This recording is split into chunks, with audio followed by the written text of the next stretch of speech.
ఎగ్జాక్ట్గా బ్లడ్లోని ప్లేట్లెట్స్ మీద ఉన్న గ్రోత్ ఫ్యాక్టర్స్ మనం ఎక్స్ట్రాక్ట్ చేస్తాం.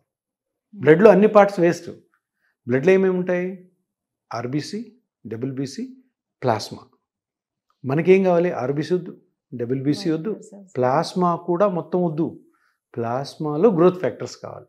ప్లాస్మాలో ప్లేట్లెట్స్ ఉంటాయి, ప్లేట్లెట్స్ మీద గ్రోత్ ఫ్యాక్టర్స్ ఉంటాయి. ఎగ్జాక్ట్గా ఆ గ్రోత్ ఫ్యాక్టర్స్ని మనం ఎక్స్ట్రాక్ట్ చేయాలి. కొన్నిసార్లు కొంతమంది అంటారు, సార్ పీఆర్పీ చేసుకుని పని చేయలేదని. కరెక్ట్గా గ్రోత్ ఫ్యాక్టర్స్ ఎక్స్ట్రాక్ట్ చేయకపోతే, కరెక్ట్గా గ్రోత్ ఫ్యాక్టర్స్ ఎక్కడ వదలాలో అక్కడ వదలకపోతే ఫెయిల్ అవుతుంది. సార్ నేను 2 వేసుకున్నాను సార్, పీఆర్పీలు పని చేయలేదు. సో కరెక్ట్ టెక్నిక్లో చేయాలి. అది సింపుల్ ఇంజెక్షన్. ఇదే కాకుండా ఎలాంటి వారిలో పనిచేయదు, కొన్ని ఎలాంటి కండిషన్స్ ఉండే వాళ్ళలో కూడా పనిచేయకుండా ఉంటుంది. అంటే ఒకటి కరెక్ట్ టెక్నిక్తో చేయాలి.